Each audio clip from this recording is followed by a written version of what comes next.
Salmos, capítulo 56.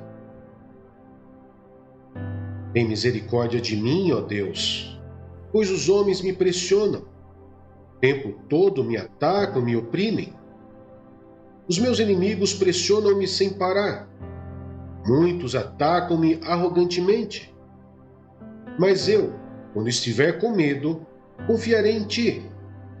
Em Deus, cuja palavra eu louvo, em Deus eu confio e não temerei. Que poderá fazer-me o simples mortal? O tempo todo eles distorcem as minhas palavras, estão sempre tramando prejudicar-me. Conspiram, ficam à espreita, vigiam os meus passos, na esperança de tirar-me a vida. Deixarás escapar essa gente tão perversa? Na tua ira, ó Deus, derruba as nações. Registra tu mesmo o meu lamento. Recolhe as minhas lágrimas em teu odre. Acaso não estão anotados em teu livro? Os meus inimigos retrocederão quando eu clamar por socorro. Com isso saberei que Deus está a meu favor. Confio em Deus, cuja palavra louvo. No Senhor, cuja palavra louvo. Em Deus eu confio e não temerei. Que poderá fazer-me o homem? Cumprirei os votos que te fiz, ó Deus. A ti apresentarei minhas ofertas de gratidão. Pois me livraste da morte e os meus pés de tropeçarem, para que eu ande diante de Deus na luz que ilumina os vivos. Salmos, capítulo 57. Misericórdia, ó Deus, misericórdia, pois em ti a minha alma se refugia.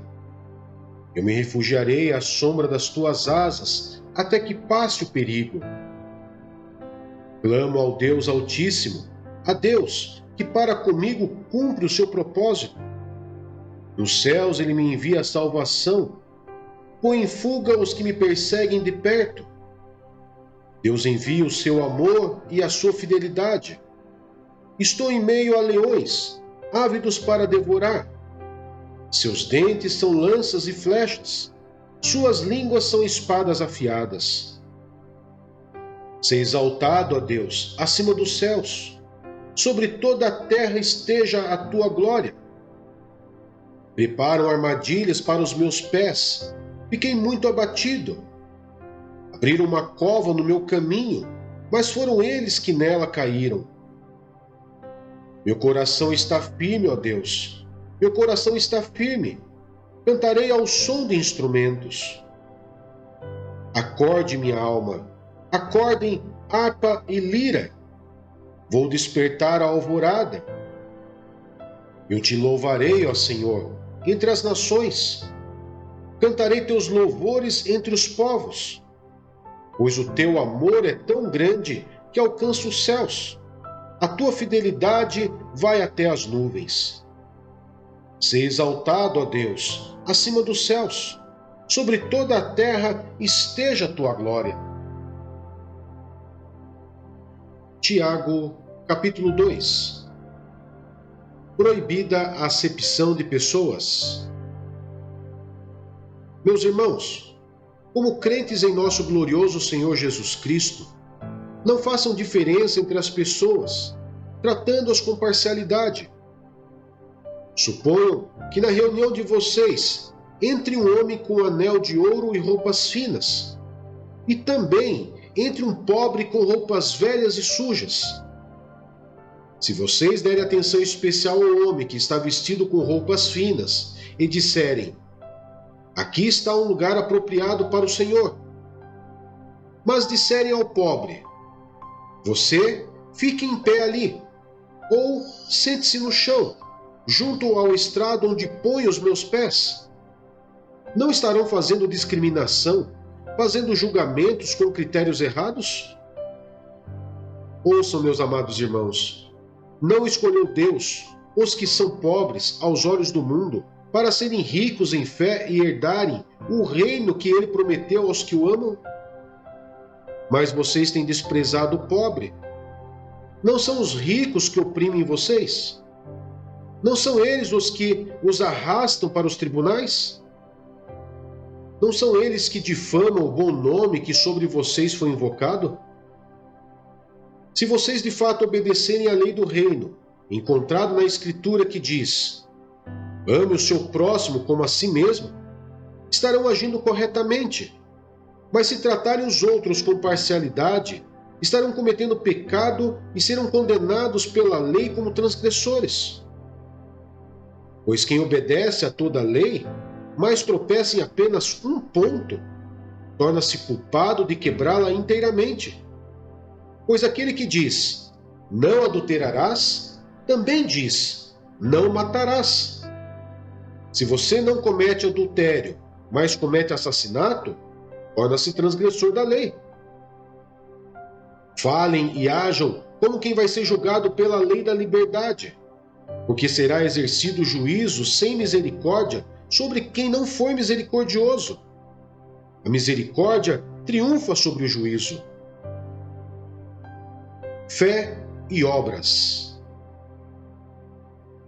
De que adianta, meus irmãos, alguém dizer que tem fé se não tem obras?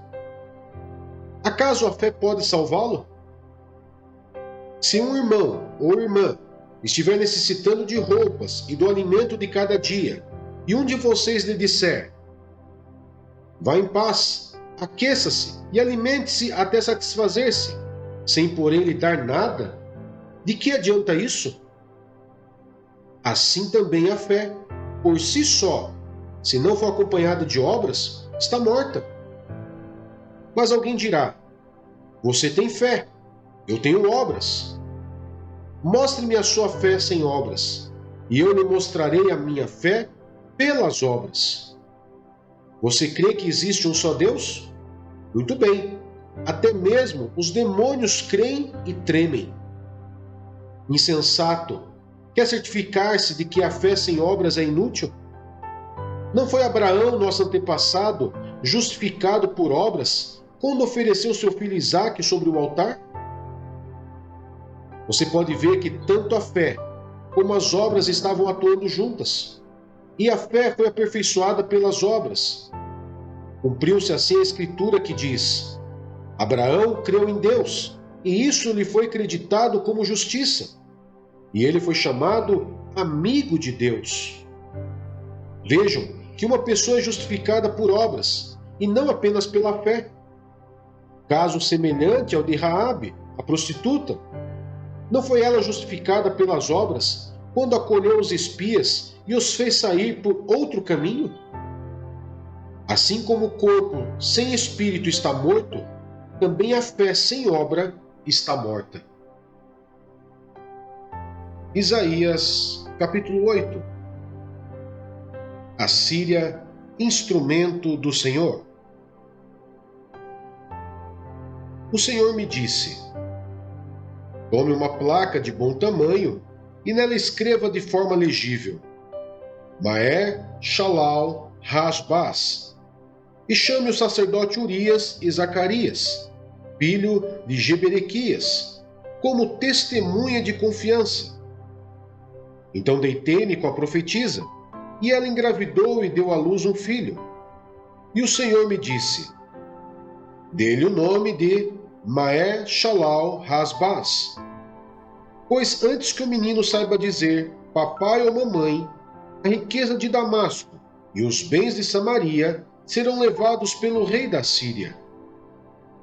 O Senhor tornou a falar-me: já que este povo rejeitou as águas de Siloé, que fluem mansamente, e alegrou-se com Rezim e com o filho de Remalias, o Senhor está trazendo contra eles as poderosas e devastadoras águas do Eufrates, o rei da Síria com todo o seu poderio.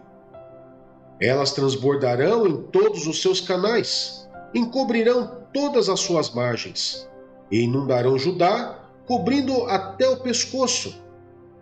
Seus braços abertos se espalharão por toda a tua terra, ó Emanuel. Continue a fazer o mal a nações, e vocês serão destruídas.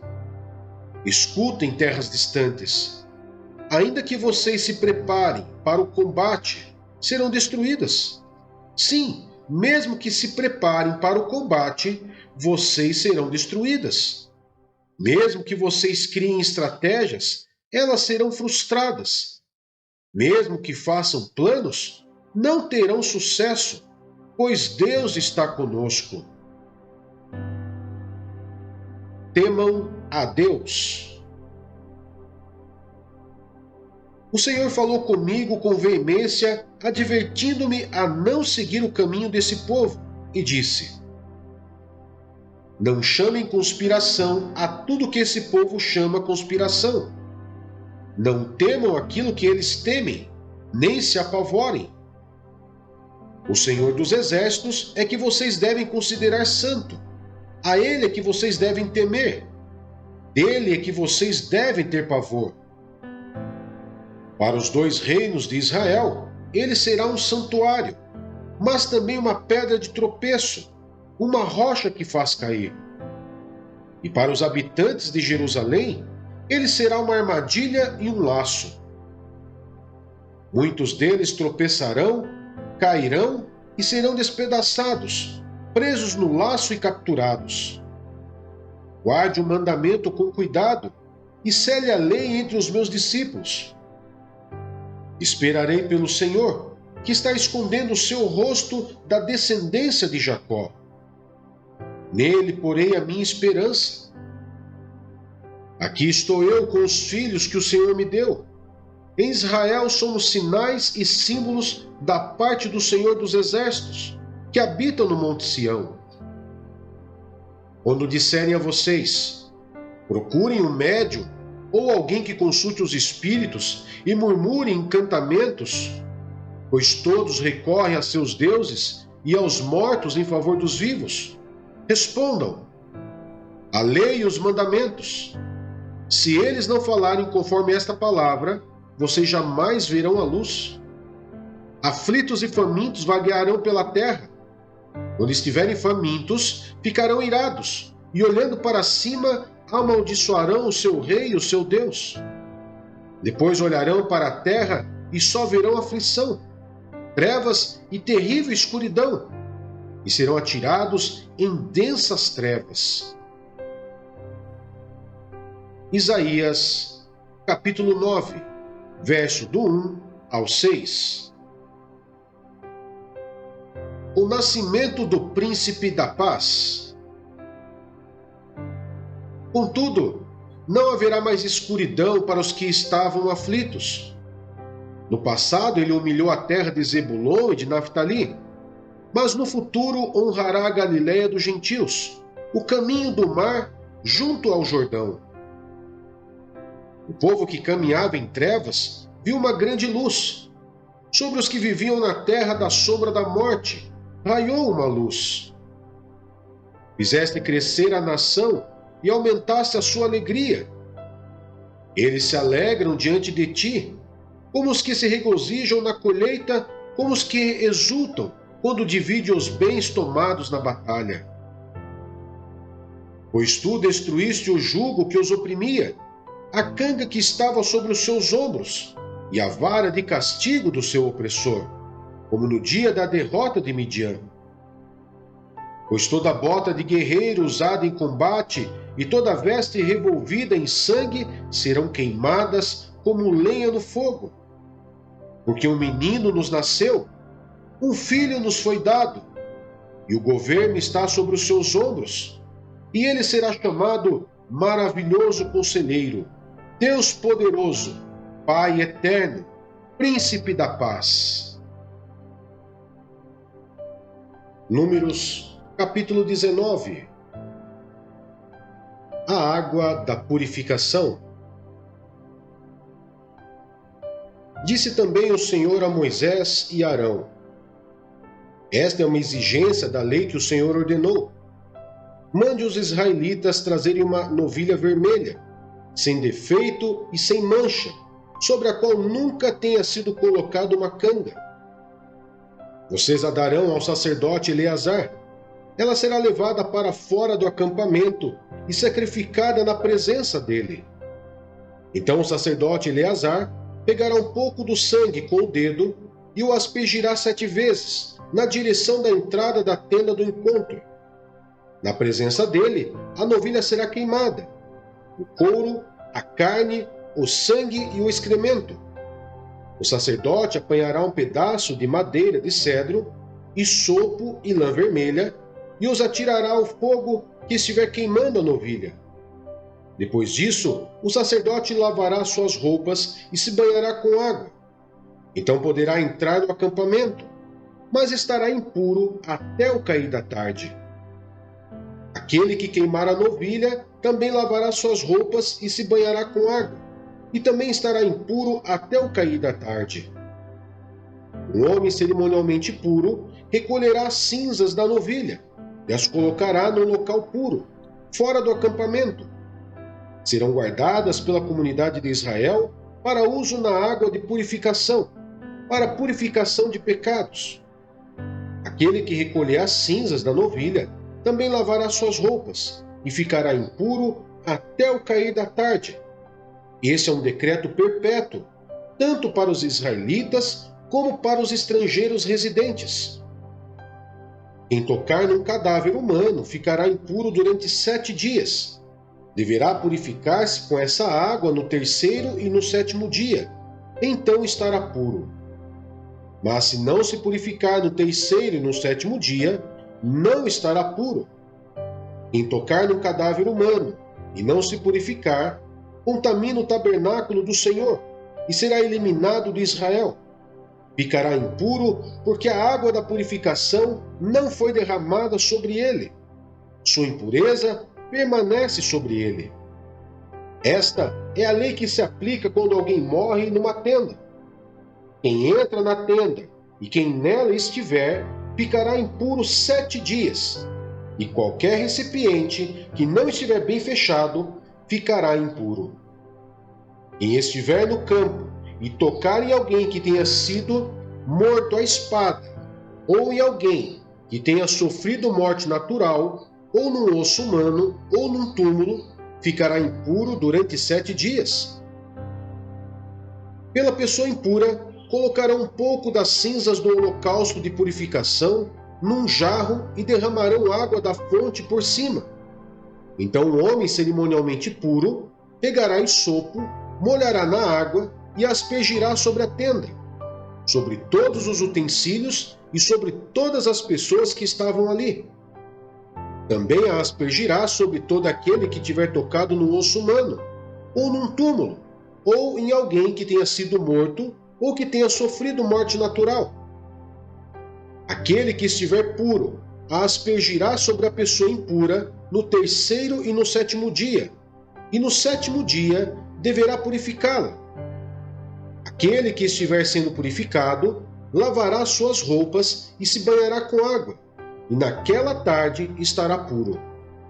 Mas, se aquele que estiver impuro não se purificar, será eliminado da Assembleia, pois contaminou o santuário do Senhor. A água da purificação não foi aspergida sobre ele, e ele está impuro. Este é um decreto perpétuo para eles. O homem que aspergir a água da purificação também lavará suas roupas, e todo aquele que tocar na água da purificação ficará impuro até o cair da tarde. Qualquer coisa na qual alguém que estiver impuro tocar, se tornará impura, e qualquer pessoa que nela tocar, ficará impura até o cair da tarde.